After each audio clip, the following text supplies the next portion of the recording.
Runsborough. Not quite as glamorous as Vietnam. I've been to Vietnam, amazing place. Little homage to Robin Williams there, who's sadly not with us now. Rachel's obviously with me on the show today. Rachel, how sad were you when Robin Williams left us? What an incredible actor! Oh my god! Do you know that was a cut? Hello, everybody. By the way, that must have been that was months ago now, wasn't it? I know. But I was sitting down with my family, and I don't know what happened, but they were like, "You should introduce the podcast with the Robin Williams." I was like, "All right, I'll do it." But God, I hate it when you see things like that on the news where you're like, "I can't." And it's like over the last year, a few real awesome actors have like passed away, and you think, "Oh, it's just you're never going to see that person in a new film again." Who's the other guy? Seymour Hoffman. Oh, what an actor! Like, you're not going to get that kind of quality again. Like, he was just like iconic. Anyway. Robin Williams and Mrs. Doubtfire. What an incredible person, honestly. And like, you know, we have to mention Heath Ledger here. Like, oh, what a guy! Not only was he so fit in what was that film? Oh shit, he had long hair in it. 10 Things I Hate About You was such a wicked movie from back in the day. But oh my god, how good was he as like the Joker in Batman? Oh. You know what? This just like all of these celebrities, like it just goes to show, right? Everybody has issues, and it's to what extent they are managed, or should I say, mismanaged. And never ever judge a book by its cover. Like, everybody puts celebrities on such a pedestal as if they're, you know, a totally different breed of the human race. And they're not. They're exactly the same like everybody else. They have the same stresses and pressures, if not more stress and pressure than everybody else. And, you know, unfortunately, people just see a celebrity as somebody who has a lot of money and therefore has no problems in the world. And actually, money doesn't make you happy. And that really couldn't be further from the truth. Yeah, I was listening to the radio actually yesterday, and they were talking about one of the Downton Abbey actors, and that she just literally can't go out anywhere anymore without being like chased down the street, you know, because the show's become that popular even on an international scale. And I just think that's no way to live your life. It's terrible. I love Downton Abbey, by the way. Oh, I miss the UK so much. Oh, God, I love Downton Abbey. Jesus. It's like watching paint dry. Jesus. Get out of here. Get off my podcast. God damn. Really, I love Downton Abbey, and I love all British stuff even more since I've left the UK, which has been now, God, 8 years. Speaking of which, Benny, I'm coming home in 6 weeks' time, and I am so excited. I'm coming home to London. I'm going to be spending 5 days in the centre of London. I'm going to be shopping. I'm going to be sitting in an old English pub. I'm going to be eating in some very nice restaurants, and I'm very much looking forward to it. And I'm going to be seeing you, of course, which is even more exciting. You are. And it'll be good. It'll be nice to see you. Anyway, I have a few little announcements I want to box off. I have kind of but a project that I've been working on for a while, and I'm going to take this opportunity to ask for everyone's help because I need people's help. I spent some time with a director and producer, videographer a while ago. He came down to my house for 2 days, and we worked on a really intense piece all about the state of the world and essentially how fat, sick, overweight and unhappy it is. Now, we're now working on the title of the video at the moment. I don't know the title, but you know, this podcast is going to go up on the 6th of November and the video is going to be 2, maybe 3 weeks behind it. And the reason why I want to mention it to you is because I need your help in sharing it. This video has absolutely no agenda. I'm not trying to sell anything. All I'm doing is putting a very powerful message out there. Now, when you see this video online, you'll know which video I'm talking about. It's 4.5 minutes. It's really, it's like a small movie. It's that kind of thing. It's like the movies that the Juice guy did and stuff like that. And all it is for me to try and get a message out there to say, look, there's a huge amount of problems in our world with people being overweight.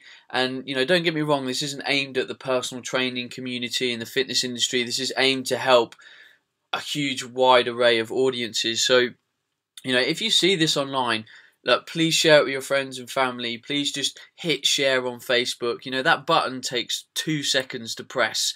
Please support the video. We're putting a massive plan together to make it go viral as possible, because, you know, a video of this quality kind of deserves it, and I think the video is really powerful. I keep watching it and keep getting goosebumps on the back of my neck. So I'm really excited to put it out there. So when you see it online, just please share it. You know, even if you're listening to this podcast in 2015, 2016, like, find that video, share it. I think it's really powerful. And that leads me on to the podcast in general. You know, if you see the podcast when it comes up on Facebook, Twitter, you know, please do me the massive honour of just, you know, hitting share, hitting like, hit something that just spreads the word of the podcast.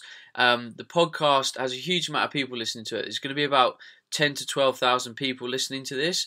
And when I post it on Facebook and Twitter, you know, no one really supports the ongoing engagement of that podcast on the social platforms. And, you know, people email me now and again and say, Ben, how can I repay you for the hundreds, you know, the 100 hours of podcasts you put out there already? Well, this is how you can repay it. You know, just please hit share, hit like, do something that supports the growth of the podcast by telling someone else. You know, whether you've hit share before in the past, just do it again for me. Just give the podcast a little pimp, just help it out, and let's help get, if you think this message is good, then you shouldn't feel bad about sharing it with other people.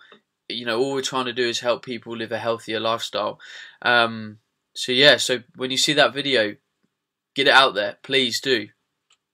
Just on that note, when we're looking at, you know, promoting something like a podcast, and, you know, I know some people are of the mindset that, oh, well, I can't repost it every week because some people find it annoying. Well, actually, that's not true at all, because quite often some people need to see things several times over, and I think the magic number is actually 7.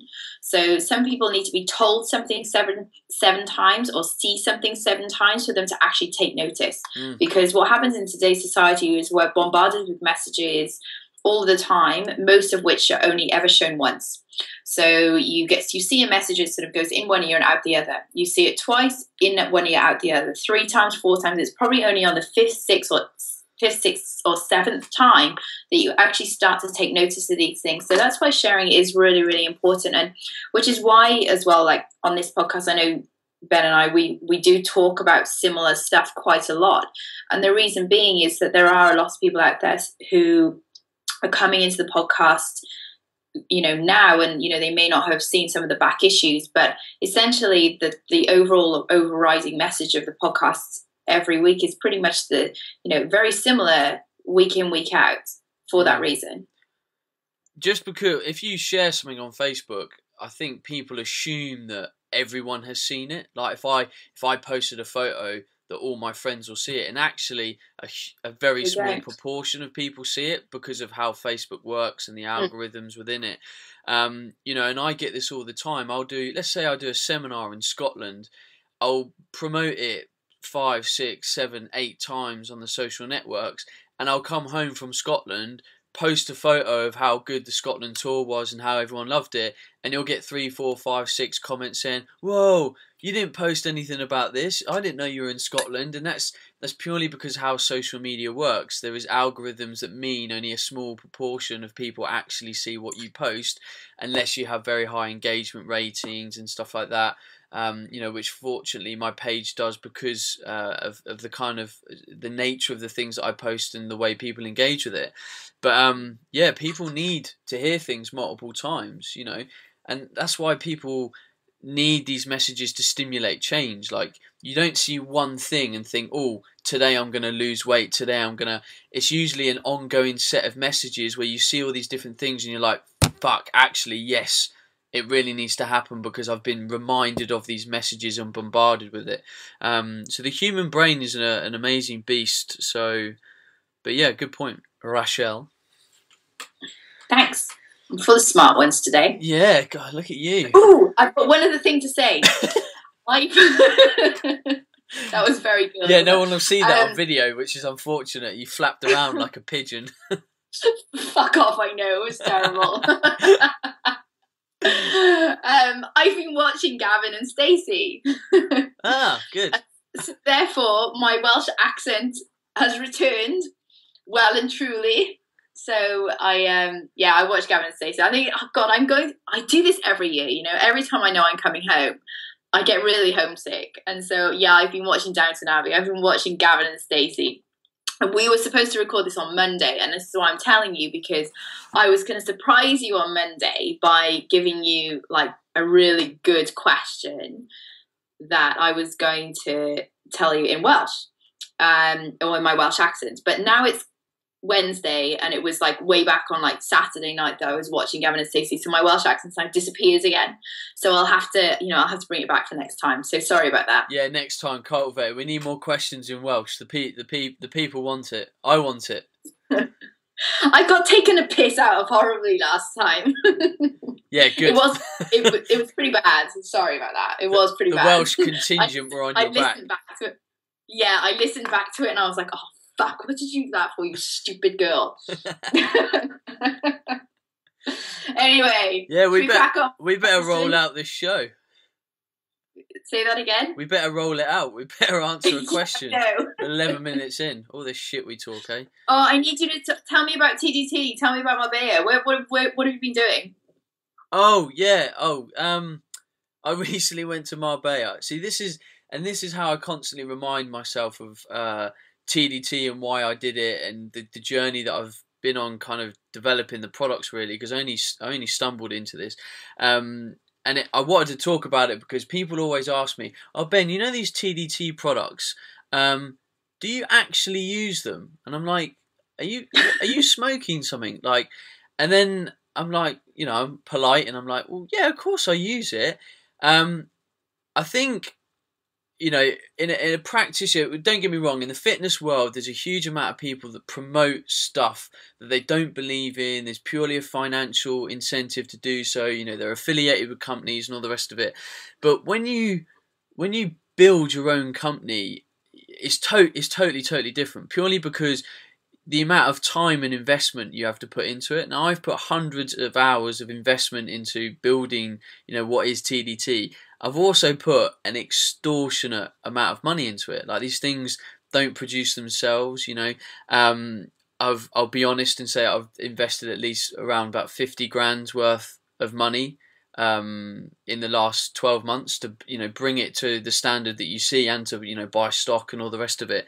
And I find it kind of amazing that people go, do you actually use the products that you're constantly banging on about? And I'm like, I developed them purely because I genuinely think they can help people. And I always get reminded now and again of how effective recovery spray is. So I recently went to Marbella. I haven't trained without recovery spray in like frickin' months and months and months. Anyway, I went to Marbella, which I like to pronounce as Marbella because it has got 2 L's in it. It's Marbella. Yeah, whatever. Sorry. And I didn't take any with me because I just took hand luggage and I didn't want to get screwed around at airport security. I rested for a couple of days, and then Mike, the trainer out there in Marbella, which you'll hear more about in the future because we're going to run retreats and education stuff out there, he put me through like 2 very, like, you know, we did a circuit on the beach where we were in and out of the sea, we were sprinting, we were doing like 50 rep shoulder presses. It was disgusting.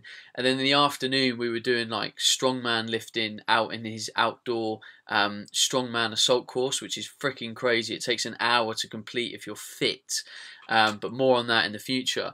And the next day I could not, like, barely lift my arms above my head. And now, granted, I hadn't trained for a couple of days and I went through some pretty brutal workouts, but, you know, I hardly get any muscle stiffness anymore, any DOMs, purely because of the use of recovery spray. And it just reminded me, I was like, there's no way I am not traveling without that again and training to that intensity. And that's why I said to people a while ago on a podcast, I said, look, if you train intensely, I freaking promise you, you try that product and it doesn't make some kind of effect on your muscle stiffness, soreness or recovery, I'll send you your money back personally. I'll handwrite it. I might even come and deliver it to you. Probably not. But honestly, and that's kind of, you know, the reason why I've done all this. And then another question I got the other day, and I've had this question a couple of times, and it's good. It's like this because it means people are thinking critically about their health and the products that they're basically using. A guy said to me, Ben, you recommend a very low caffeine lifestyle these days. I'm like, yeah. But you sort of brought about performance spray. You brought that into the market, which is a caffeine based product. And I said, that's a great question. One of my big things with caffeine is that it stays in the blood for 6 hours. It raises cortisol for a long period of time. It heightens the immune system. It depresses the immune system. It brings up heart rate. It brings up blood pressure. It does all these things for a long period of time where we're already in a stressed environment. But we cannot negate the performance enhancing benefits of caffeine and other stimulants like guarana, etc. So if I can get someone to be in a very low stress state physiologically, so I can take out variables that are making them low stress and literally give them a dose of caffeine for the hour and a half that they work out, that was my rationale behind creating performance spray. So as a sports performance nutritionist, I'm not going to sit here and say we shouldn't be using caffeine for exercise. We should. It's highly beneficial. It increases performance. But for me, it's the problem that we've got the problem with how long it stays in the bloodstream, and that's essentially why I created it. So if anyone else was sitting there thinking the same thing, that is why. Awesome. Right. I love the performance spray and the recovery spray. The recovery spray was just hugely beneficial to me, and I had a very nasty hamstring tear back in March, and obviously it was too late to do anything by then, but I used it as part of my recovery, and it is a great product. So if you haven't already got it, get onto it, and you can now buy it in Australia, which is very cool. It was transdermaltechnology.co. Yeah. Is that right for Australia? I completely forgot about that. Yeah. Transdermaltechnology.co. We're now in Australia, so all you Australian contingents can get it there. It's not on sale in Europe at the moment. We're working on it as we speak, but unfortunately at this stage, when it is live, there will be a higher delivery cost purely because it's got to go a long way. Yeah. Right, question one. Let's crack on questions. Let's do this. Okay, hi Ben and Rachel. I have a theory that was prompted by looking into Ben's TDT product. A bit of a background on me first. I'm currently working towards becoming a personal trainer, nutritionist and coach, and this has prompted my own journey of losing weight and attempting to become healthy. When I was 18 years old, I was 19 stone, and I'm now 25 and between 11 and 11.5 stone, depending on how much I've eaten or drank. In the process, I did a lot of things wrong, and even at my leanest, I was never really healthy. However, when I was ripped, and feeling like shit, it prompted me to finding information from the likes of Paul Chek, and eventually leading me to yourself and the great podcast. I would now consider myself healthy, happy, lean, and on a mission to help others achieve the same. I actually have lots of questions for you, but to put them all in an email would take forever. So when I've saved up enough, I'm going to pay for you one of your coaches' time to ask about health, life, and business. My main question, however, is I have lost a lot of weight, but I have still got some excess skin. I'm considering experimenting with collagen cream to increase skin elasticity. Do you think this would work? I know you have had a lot of questions about getting rid of excess skin previously, and I have gone away and done my research. Surgery is not an option for me. I do not agree with surgery in most cases. I know that collagen is mainly responsible for skin elasticity. Supplementing collagen orally might be an option. However, the studies I have seen seem to say that there is no correlation in the increase in skin elasticity and supplementing collagen. Supplementing collagen transdermally seems to make a lot of sense, and there has been some research on it, but I could not find anything of note. What I have read is that it seems to be common for middle-aged women to use, and there seems to be a lot of other additives that may not be necessary and could even be detrimental. The only additive that I think may be required is vitamin E. There's the Aussie coming out in me. I would love to hear your thoughts on this and any advice on how you would go about testing this scientifically and how you would go about getting hold of the raw ingredients as you did for TDT. I'd just like to finish by saying a big thank you for all the information you have passed on and I think I've read or listened to at least half of it by now, and I look forward to working my way through the other half. Thanks, Phil. This is quite a nice topic because it shows Phil's critical train of thought in trying to identify a problem. Now, unfortunately, in nutrition, everything isn't just simple like common sense. Like, oh, collagen's in skin, it helps the skin elasticity, we'll kind of rub it on and we'll see an effect. And, you know, Phil's right. When we look at the research literature, that isn't the case.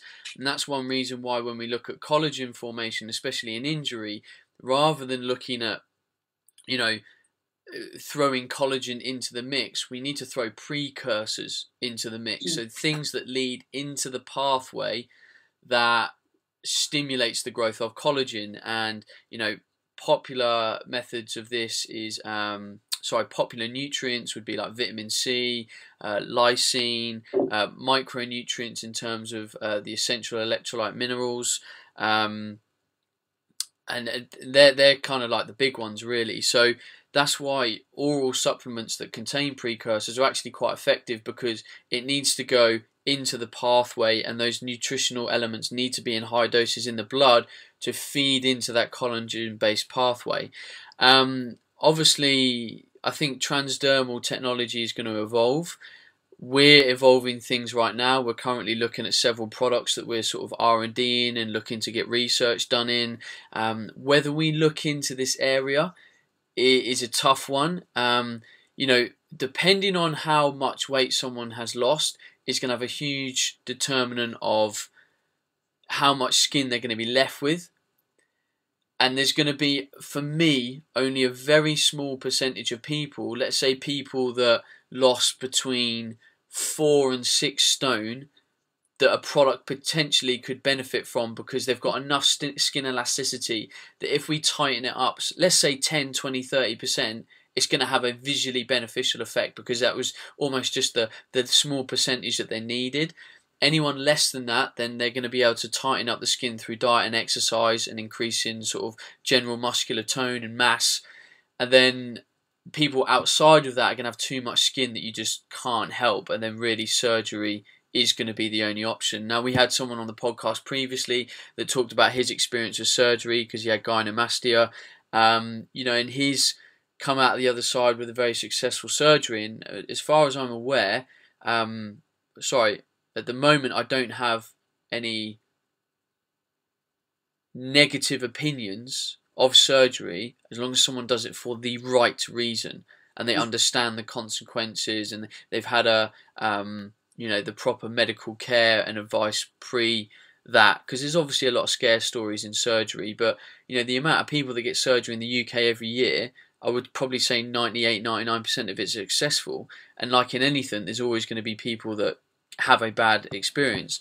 Now, I don't really know a lot about cosmetic surgery, and I'll be honest, I'm now actually going to find out more. So I'm recording this podcast on a Wednesday, and tomorrow, which is the day this podcast goes live, I'm actually going for a consultation with a cosmetic surgeon to find out what this stuff actually means, how it changes the body, because as I've talked about before, I don't have lots of excess skin, but the skin around my stomach is very stretchy. So if I put on even like a little bit of weight, it feels almost quite, you know, very slightly jelly-like, and it's not nice, it's not comfortable, and it's not me being overly vain, but as an individual, I'm sitting here now going, well, I have the money that I'm happy to spend on surgery if I feel it is a viable option, and I feel that it is safe, there isn't any negative outcomes.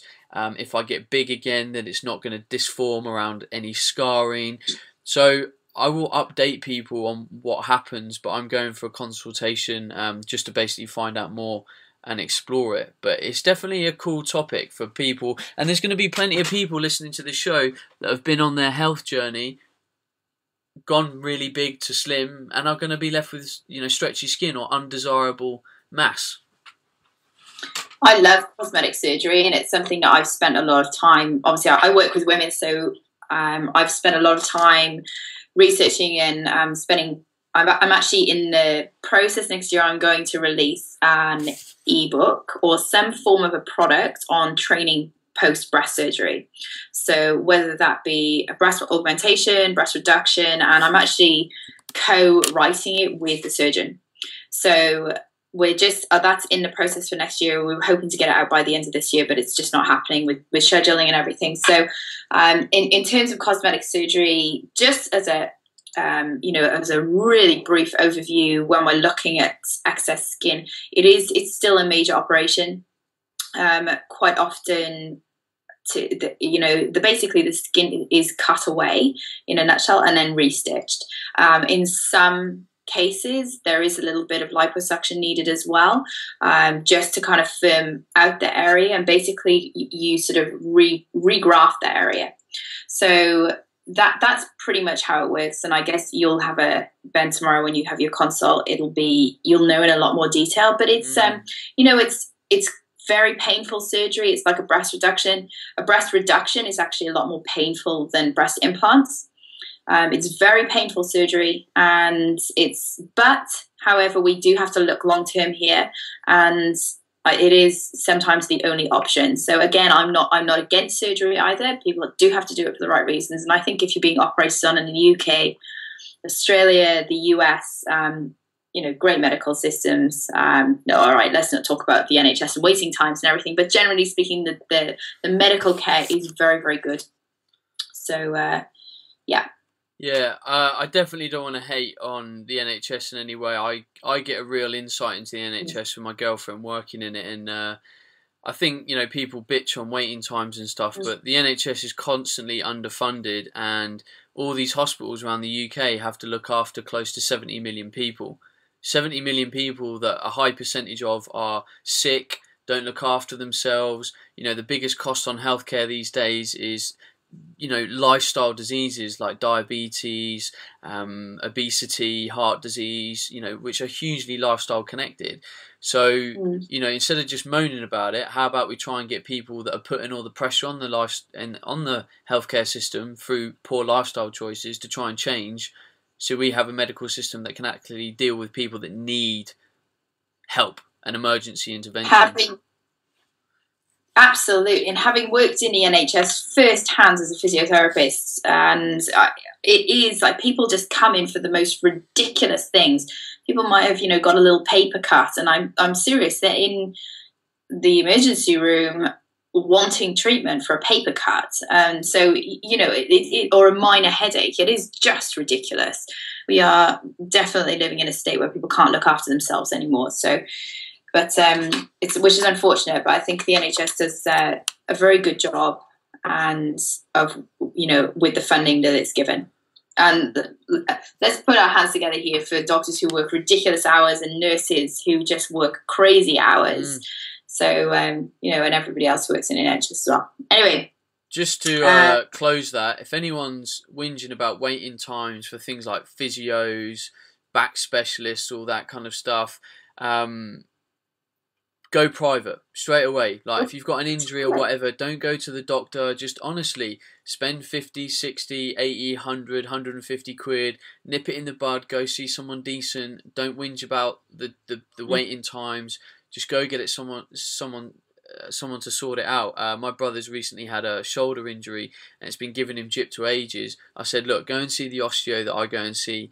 The osteo saw him for 4 minutes, clicked an area in his back, said his back was holding on to his shoulder injury via, I don't know, whatever. Literally went out, could put his arm above his head, and his road to recovery now is going to be really quick because he spent 4 minutes in an osteopath's clinic. Sometimes it really does pay to invest. But anyway, enough of that. We did a podcast on that a few weeks ago. We did. You get what you pay for. You do. Okay, next question. This question is from Ash. Hi Ben, I hope this email finds you well. First of all, thanks for all the great info from the podcast. You've completely changed my outlook on food, and I've only found your podcast 2 or 3 weeks ago, so I'm slowly working my way through from the start. I've just listened to the Herbalife rant. Epic. I'm so behind on the podcast, so I apologise if this question is yet to be answered. However, here it goes. My mother-in-law has recently been diagnosed with hypothyroidism. It seems hereditary, as a number of females from her side of the family has it and is taking the prescribed drugs. Since the diagnosis, the GP has told her to keep her diet exactly the same so they can test and adjust her dosage. Over the past 20 years, she has yo-yoed in weight, bouncing from diet to diet, starving herself on low-fat, Weight Watchers, Slimming World, etc. She now eats a fairly common British diet of carb-loaded meals with healthy whole grains, meats and vegetables, etc. Not ideal for somebody who wants to lose weight. However, I've managed to persuade her to use Udo's Ultimate Oil to help her with her general joint pain and assist in fat consumption. Her exact weight is unknown. Now I know that her hormones need to come into balance.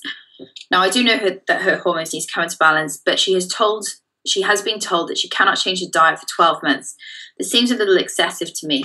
Do you agree with the 12-month time frame, or do you have fine words of wisdom for me to sneak into her brain? Many thanks and love the podcast, Ash. See, now this is the area of the NHS that, you know, for me, frustrates me as a practitioner, as a nutritionist, because, you know, we put people and we keep people in an unhealthy and potentially diseased state to continue to do the testings. And I know that, you know, people need to get clarifications, they need to get the box ticked on sort of what disorder they have or what medication they need to have. But, you know, for a doctor to say, we're going to keep you on the exactly same diet for 12 months, see nothing changes, would intimate to me that the doctor thinks that potentially diet could have a change in your symptoms and the way that you feel, but he needs to tick a box in terms of, yeah, you've got hypothyroidism, yeah, the medication's working.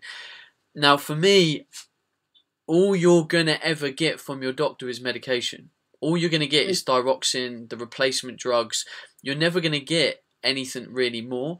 So for me, you've got nothing to lose by going to an external private source to find out how you can potentially reverse this before it gets really bad from a diet and lifestyle perspective, or at least manage it in the best way possible. Now, you have told me that your mother is basically the classic hypothyroidism case. She's chronically yo-yo dieted, she's been stressed, she's been undernourished. This is a recipe for problems with your thyroid. Now, there's now some indication to show that if someone goes on thyroid-based medication, that they can reverse it. It does take a bit of time. They can come off the medication, but there is indications that people can reverse it. The thought process was that once you're on the medication, you're never coming off again. But again, you need to seek the help of a skilled practitioner. Now, regardless of her thyroid being out of whack, you still need to know what all the other hormones are doing. You need to know if the adrenals are screwed. You need to know if the signal's getting down from the hypothalamus, the pituitary. You need to see where these pathways might be skewed. So I think you need to go away and have, or she needs to go away and have a good hormone full blood panel. It's something we do at Body Type Nutrition, or not me personally, but Alex Manos does, who's our sort of resident genius functional medicine practitioner. But if I was her, I would take my health into my own hands. 12 months is a huge amount of time. Health could get worse over that 12-month period. We know that health can degrade very, very quickly once there's a snowball effect already happening. So it's up to her if she listens to the doctor. What she probably needs to identify from the doctor is, in 12 months' time, what outcome will I get? And if that outcome is really worth waiting 12 months with no change, then fair enough. If it's not, and you're not really overly bothered on what the outcome is, it's just a bit of medication change, then I would personally start to work on my health now. Yeah, I would say exactly the same thing, because what happens is that even if somebody's been put on, if she continues the same diet and she's put on medication, it doesn't take a year to figure out how much medication is needed to deal with hypothyroidism. And I would definitely start looking at basically, you know, the basics of single, and not change. I'm not talking about changing her diet drastically overnight, but, you know, switching to single ingredient foods from a natural whole food source. And, you know, you might keep carbs in the diet, but you change from using, I don't know, chips or whatever else she's having, to you switch to a white rice, you switch to potato, you switch to something else, and then you can gradually change around the macronutrients. But definitely, you don't want to do anything too drastic in a situation like this, but definitely nourishing whole foods from single ingredient source and over a very slow period of time. You know, it's not particularly when you are dealing with something like this, you mustn't do a very quick switch overnight. Particularly if we're dealing with a woman here who has yo-yo dieted in the past, and so therefore, despite the fact now having essentially given herself hypothyroidism, will still have the mentality of somebody who's had essentially an eating disorder for their whole life. Either way, this needs an anti-inflammatory diet approach, and we've talked about it a lot on the podcast. Definitely. So you know what to do. Maybe go back over those episodes, but it has to be done a very targeted anti-inflammatory approach with working out intolerances and stuff. So good luck, Ash, and hope your mum gets better. Yeah, I hope so too. Okay, this question's from Charlie. Hi Ben, I've sent in so many questions to this podcast and you've answered all of them, so I'm definitely getting my money's worth. I've signed up to the 2-year BCN course next year, as I couldn't sign up this year as it was clashing with my PT course. However, my question is not for me, it's my uncle. On Saturday night, he suffered a severe heart attack, yet he was smart enough to call the ambulance straight away and then call his wife to say his goodbyes. Luckily, due to his quick reactions, the ambulance got there in time and he was taken to hospital where they discovered one of his arteries was 100% clogged. They then proceeded to operate on him whilst he was awake and placed a stent in his heart. As you can imagine, it was a very stressful time for all of us. And when he was asked how he was, he said, "I've had better days." Now, the question part. How would you suggest for him to recover and get back to optimal health? He is overweight after years at a desk job, but has a military background, so he's not afraid of hard work. Obviously, diet is a huge factor and one quite easy to tackle, but exercise is more difficult. Would you suggest building up cardiovascular strength slowly through aerobic exercises to improve his heart, or would you focus on weight training as it is less strenuous for the heart? Any advice would be fantastic, as I know you get lots of questions. I would just love to help him out as much as I can. Thank you very much, Charlie. Yeah, so unfortunately, this is very common that people have an episode and that is then the changing point for them to really tackle their health. Now, I can imagine that Charlie's dad might have neglected areas of his health, and that might have contributed to his heart attack episode. I don't know, but it's a very common thing in the world that something happens and it's like, oh my god, I need to sort my shit out. And in this process, the reason why I put this question is especially for a lot of the coaches and people out there that have friends and family in this situation. And my comments on this will be very short. The thing that people need to do is just start off small and literally work up. Now, in the world of health and fitness, when I sit here as a young individual, especially myself 3 or 4 years ago, I'd be thinking, oh, they need to be eating this, they need to be on this regime, they need to be eating this food. And that's great, and it's a very idealistic approach to things. And don't get me wrong, there are ideals. But in cases like this, we just need a few little key changes to happen, and then we just build on top of it as and when someone's ready. So in this case, I would definitely, from straight away from a diet perspective, just bring out all overly rich food. So any kind of like takeaway stuff, anything that packs a huge amount of carb and fat calories at the same time, burgers, bring on just good healthy foods, whether it's even the government's recommended food pyramid, I don't care. Just bring on, lower calorie foods, allow the body to use up stored energy, definitely be in a calorie deficit.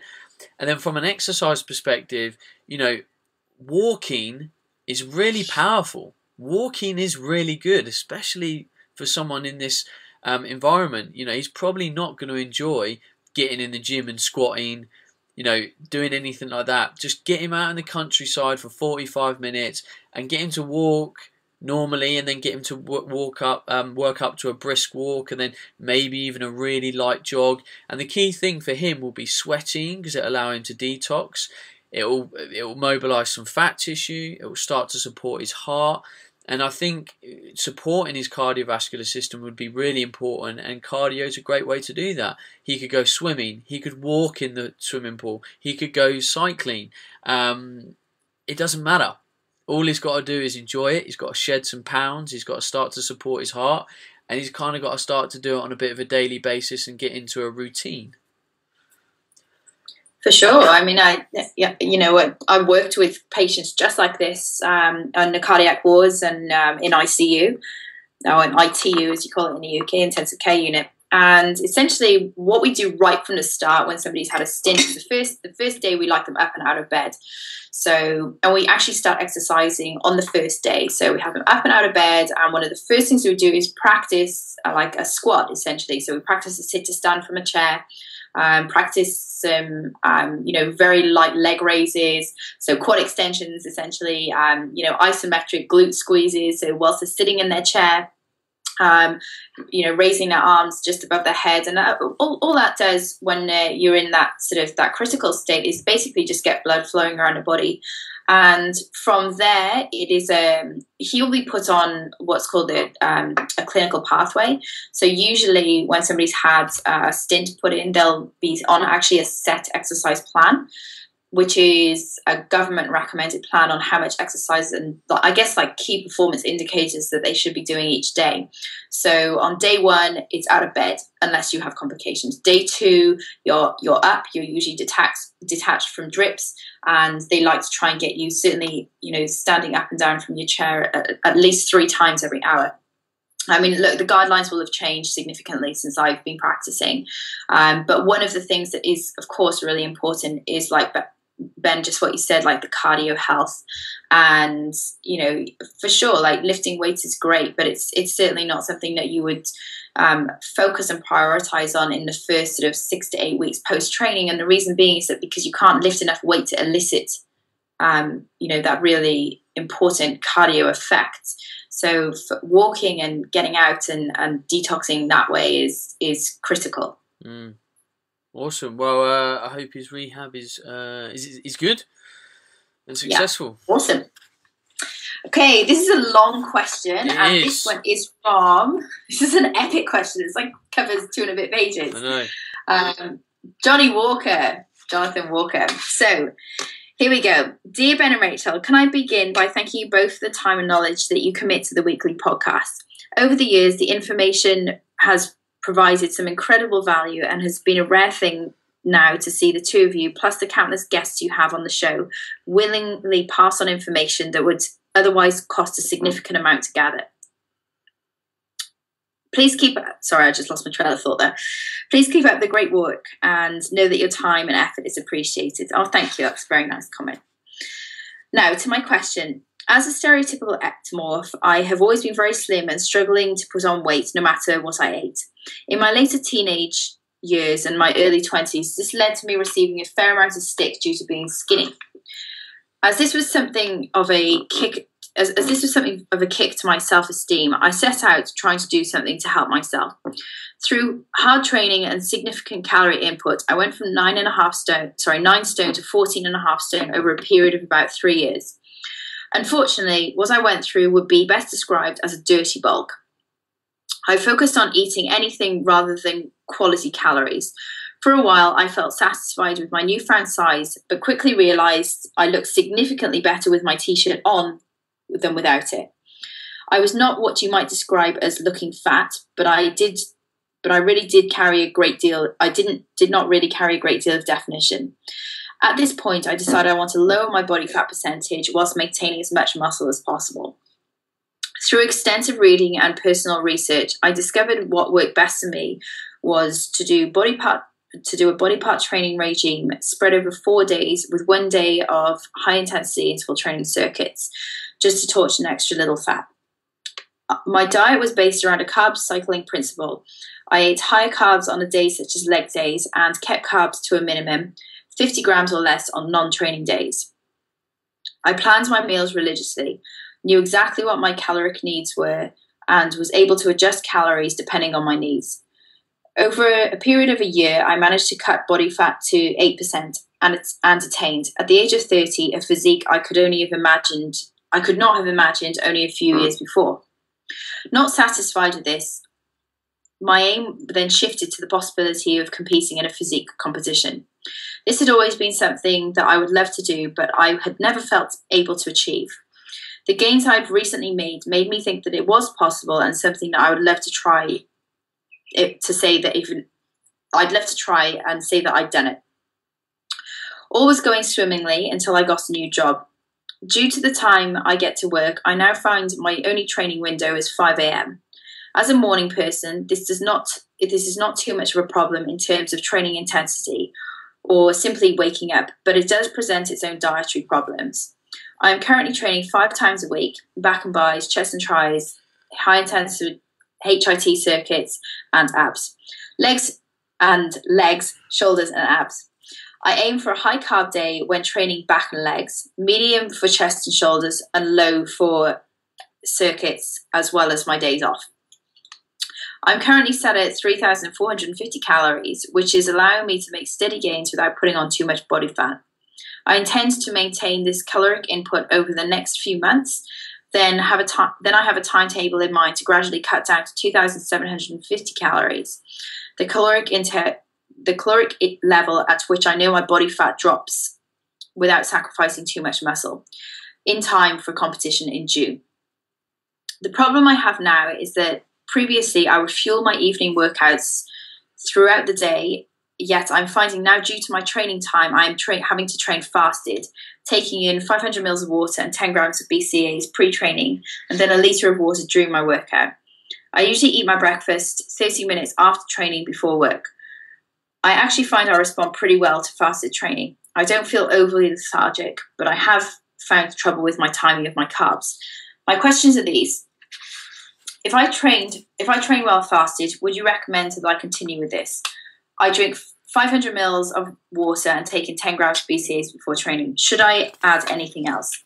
Secondly, as carb cycling seems to work for me, in an ideal world, I would like to stick to this. As I know I need to fuel my workouts beforehand, would it be best to eating my high carb meals the day before training? For example, if I train legs on a Thursday, should I have a high carb day on the Wednesday with carbs loaded at the end of the day to fuel the workout the following morning? Or train legs Thursday and then eat a higher level of carbs on that day?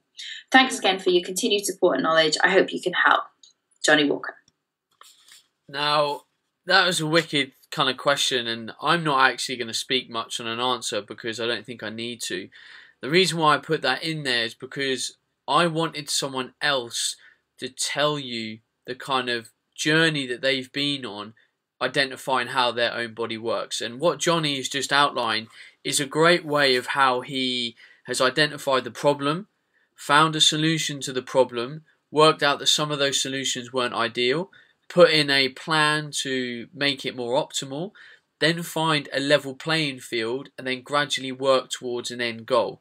And I think that's fantastic that Johnny's done that, and more people need to do that by, and Johnny's done this. He's gone, right, I'm going to use this, and then I'm going to do it for 4 to 6 weeks, and then I'm going to see what happens. And if the effect isn't what I expected, then I'm going to change it. I was talking to a girl at the weekend at a seminar I presented at the Strength Matters Summit. And, she was sort of saying to me, what if I do this? And then, okay, so then I'll add this. But my trainer said this, and then I'm doing this. And I was like, whoa, slow down. I said, you've just asked me a load of questions. I've given you the answer, but then you want to try loads of other stuff. I said, what you are doing is actually over-educating yourself. So you're over-educating yourself to a point of paralysis where you're like, well, I'll do this, but after a week I'll then add this, and then the week after I'll add this. I'm like, no, do something, use it for 4 weeks. If it doesn't work, then change it. That's when you need to change it. But you have to allow these things time to work. And what's great is Johnny Walker's talked about 3 years of really working to put on muscle, and then a year to slowly make that body fat come off and attain the physique he wants, and then a period of time again to work out where his BMR is and a lean bulking level. And it all takes time. I cannot give you a shortcut to this information. It's like if I sat here now and worked out everyone's calorie intake, it would just be a guess. It would be an educated guess, but we would still need to fine tune it, and these things take time. So to actually answer Johnny's question, if fasted training works for you, then do it. I have no qualms with it. If I train early morning, I would probably train fasted. Just get in and get it done. Secondly, I don't think your carb days probably need to be quite as aggressive. You don't need to have like a really low day and a really high day. I would probably have, just have a bit more moderation across all the days. You're probably someone that can handle carbs fine. You're training a lot. So But to answer your question, like if you were going to train early in the morning, would you want carbs in your last meal of the day? Yeah, I'd say so. I think that would be an intelligent decision. That's going to make sure your muscle glycogen is full. You're tracking your calories anyway, so you've accounted for everything that's going into your mouth. You're obviously hitting a minimum protein requirement. So I would probably make some of your lower carb days not quite as low. And I don't think that you will encounter any impaired muscle glycogen across your training. But what you've done, you know, I give you a high five. You've explored your body and you've nailed it, and I think that's brilliant. And I think people can learn from that. I agree. I thought that was a wicked question. But 50 grams or less carbs is a very, very low.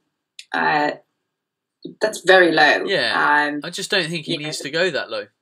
No, I don't either. And Johnny, like when you compete, you want to make sure that you've still got some tools left in your toolbox. And carb cycling is a fantastic tool that you can use perhaps a little later on down the track. So maybe, you know what, if I was you, I'd perhaps have, like Ben suggested, a little bit more moderation with your carbs, so it's a little bit more consistent. And you know what, you can have a higher carb day on your leg days or the night before your leg days, to make sure you're fueled around those training sessions. But you know, just generally just bring a level of carbs up a little bit more, just over a very slow period of time, because then when you come to your cut, you can reintroduce carb cycling then. So you might do sort of a, you know, I guess you can still call it carb cycling, a 2-day carb cycle right now. So you're basically having a high day and then, you know, your moderate days or your lowish days. And then when you're coming into your competition, then you can introduce the 3rd day where you can do your high, medium and low. But there's, you know, with carb cycling, there are so many ways of doing it. But personally, I would probably prefer to leave that sort of carb cycling until later on in your into your prep. Agree. Right. Awesome. Last question, and this is from Matt. Hi Ben and Rachel, I hope you're both well. I love the podcast and it puts out great information for everybody, so keep up the great work. On the last podcast, which was 103, Ben mentioned that he went to watch a friend to do a strongman competition and he didn't agree with them eating sweets and other fast-acting sugars as they wouldn't need them. I have 2 questions that stem from this, and I hope I'm not being too cheeky asking 2. Firstly, I compete in powerlifting, so I would be interested to know what you recommend for nutrition on the day of a competition. As although I only do 9 lifts, it is an all-day event and we are lifting maximal weights in 3 very demanding lifts: squat, bench press and deadlift, plus the warm-up sets to get us there. I usually drink Lucozade Sports, eat bananas, flapjacks and whey protein. Secondly, quite often I compete in a weight class below, which requires cutting weight. I usually do this by eating plain foods like eggs, chicken and vegetables with little carbs the day before, and cutting any drinking the day before, and then I have a hot bath on the morning of the competition to sweat out more water. This usually loses about 3 kilos in body weight. However, after I weighed in, there is only about an hour to an hour and a half to replenish fluids, electrolytes and glycogen before we start warming up for the squat. How would you recommend replacing all of these things so that I can be back to full strength quickly and it doesn't affect my performance? Thank you so much for answering my questions, Matt. So when we look at nutrition for sports, we have to look at the energy systems that are used during their sports. That is, you know, a fairly concrete science. Now, powerlifting does not tap into the glycolytic pathway. You are not tapping into your glycogen stores in any appreciable amounts. It's literally negligible. The big stress with powerlifting in those kind of sports is the stress on the central nervous system, and sometimes you're not going to be able to account nutritionally for the kind of fatigue that you end up feeling in sports, because your central nervous system just takes a battering, and you can't repair your CNS by having some oatmeal. It doesn't work like that. So this is why I think stimulant use needs to be very carefully tackled in sports like this. I talked about this in a previous podcast about someone asking questions for a rugby sevens tournament. Now, a rugby sevens tournament is something that needs a lot of carbs. It's very high demanding, hugely glycolytic, burns a huge amount of energy. You are burning hardly any energy on a day of competition. You'll probably burn 3 to 4 100 calories through a day of competition, you've got 9 maximal lifts, warm up time, it's not going to be a huge amount. A lot of these lifts are going to be 1 rep. Some of your warm up lifts are going to be probably a little bit higher. You're probably not going to go higher than 5 reps. So you're not tapping into the glycolytic pathway. Now, don't get me wrong, I'm not saying don't eat any carbs. That's not true. You need to eat a diet that makes you feel good. But I think the biggest thing that you can do on a competition day like this is eat a diet that makes you consistently, mentally feel good. And this is why I've talked about in the past about finding a meal and macronutrient structure that gives you mental energy and just makes you feel good and makes you feel alert. Then your central nervous system and your stress will handle how well you're going to do in competition. You can't drink a bottle of Lucozade or have some Haribo and expect your performance to go up in a sport that is largely central nervous system and strength driven. So I don't think your environment is any different to strongman. I think if anything, you have less need for carbohydrates than a strongman. A strongman event can often go from 30 minutes to just over a minute when they've got a bit more of a medley or they're really repping out. Then there's a bit more need for carbohydrates, and that's going to play a bigger role. But in your sport, like, not at all. And then coming to your second question about dropping body weight, I honestly don't see why you're so extreme with your approach. You're going into a competition where you want to feel on top of your game. And I personally think that you should be going on a diet probably about 6 weeks out, where you drop the 3-4 kilos that you need to drop. And then 2 weeks going into your competition, you then start to bring your calories up so that hopefully you maintain your weight, but you start to make sure that you're on top of your strength levels, you're on top of your game, because no one's going to feel good or optimal, dropping 3 kilos of body weight in 24 to 48 hours. You're going to lose vital nutrients, you're going to spare muscle glycogen, you're going to be doing all sorts. I just don't see why such an extreme approach has to be brought in. I'll be brutally honest and just think it's a little bit lazy because this could be done well in advance to competition, and it could mean that you just coast into competition, and that's what you want. You just want to coast into competition, you want to feel on top of your game, you want your weight to be consistent. And I do this with any fighter that I work with, all boxers in the past. You know, I won't allow them to do all the extreme stuff pre-fight. I'll diet them much earlier. I'll slowly bring up their calories. I'll make sure on top of their performance. We might do a bit of water manipulation going into the fight. But it's kind of minimal, and it's because performance is key, and as soon as you start screwing with these variables, you are going to massively inhibit your performance. Like, we know how much dehydration affects performance. It's massive. So we want to avoid any situation where we stray close to the line. I'd say exactly the same thing. It's something that, you know, with my MMA boys and girls, actually, you know, obviously I work on Wimps Warrior, which is an MMA reality TV show. I make sure that they're on top of their diets leading into the 8-week camp coming into a fight. And if somebody's not on track, well, I know because I work with them all throughout the series, but I will know when somebody's on track, and I'll know at each point 8 weeks out where they should be weight-wise. Now, this is something completely different to what I do with my girls in, for example, Athletic Fox.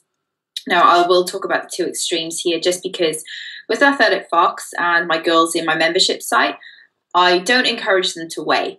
And the reason being is that most women, as we all know, have a very bad relationship with the scales.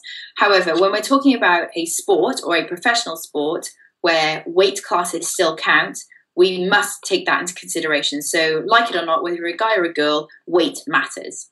So when we're dealing with something like this, definitely you feel like, if anyone's ever dehydrated before, whether it be for a fight or bodybuilding competition, you feel like shit. It's really the last thing that you want to be doing. Not only do you feel terrible, you can't think properly, particularly if you're, you know, doing a powerlifting competition. You know, you don't need to look a particular way, so you really should be dieting a lot sooner out, and your performance and your lifts will go up. Definitely. So just be a bit more slow, be a bit more intelligent about the process, and And this is the thing with competition. Like, people classically think that, you know, don't get me wrong, competition is an important time, but the rules don't need to drastically change due to competition. Like, there's only so much you can do. Like, if you're doing a big training session, that big training session isn't going to be hugely different to the competition. Yes, the competition is going to last a bit longer. Your nutrition might be tweaked slightly. Your stimulant use might be a bit more targeted, a bit more delayed, because you want to use the stimulants later on in competition when you're feeling already a bit tired. But I think things don't need to be turned up on their head. It's like the classic, oh, I'm playing football at the weekend, I'm going to have a massive carb load. Well, you don't need to go crazy. You might need to tweak your nutrition slightly, but it doesn't need to be huge, it doesn't need to be dramatic. And I think you leave a lot to chance when you really turn the rules up on its head by really going for it and changing the rules. Cool. Right. No further questions, Your Honour? Thank you, milady. Last thing from me, the 30th of November, I am in Ireland to do 2 seminars. I'm doing a seminar in Dublin and a seminar in Cork. I've been putting the message out on social media as of today. If you haven't seen it, please drop me a message or a tweet and I'll send you the link. It's €99. It's going to be 4 hours of awesome knowledge. I know the Irish Southern Ireland contingency have been asking for a while for me to come out, so that is happening. Otherwise, please look out for that video. I need your support. I need your support in general. I'm asking for your help. And I will see you on the next podcast with Corey Probst, where we are going to talk about change, mindset, and the problems with psychology and dieting, which I think is going to be a fascinating episode. Awesome. Well, I will see you guys in 2 weeks' time. And yeah, have a great couple of weeks. I have been working very hard on my membership site. There's some awesome new content in there, which is athleticfoxblueprint.com. It is just for the ladies, this one. I'm working on something for the guys next year for online, but otherwise the membership site's going really well. I'm getting some pretty amazing results. And I have to say, look, there's one thing I will say. I was pretty skeptical about online training when I first started. And the reason being is that I'm a bit of a stickler for form when it comes to training in a gym. I'm a bit of a, you know, I'm really into like the technical lifts, and I wasn't sure how things were going to go. But I have to say, wow, like online training really, really works. So I'd like to think that I've set a new standard in online training, and some of the results that my girls have got are pretty amazing. And certainly, you know, gone back to the basics and installed some balance back into people's lives, and trying to avoid some of the things like hypothyroidism, like, you know, what we talked about earlier on the podcast today. Trying to avoid some problems like that in later life and step away from the yo-yo dieting. And, you know, girls, you can't have it all. You can have your cake and eat it, so to speak. Yeah, so go check out Rachel's site, athleticfoxblueprint.com. Of course, I'm international. I'm international, baby. Right, me and my international tones will be back next week. Until then, ciao, be safe, keep nailing your performance, and be awesome. And stay out of trouble. Bye. Hey everyone, Ben Coomber Radio, episode number 109. Now, I can't guarantee I bring much sunshine in your life today, but the guy on the other side of the line is in a very sunny place, is from a very cool part of the world called San Francisco,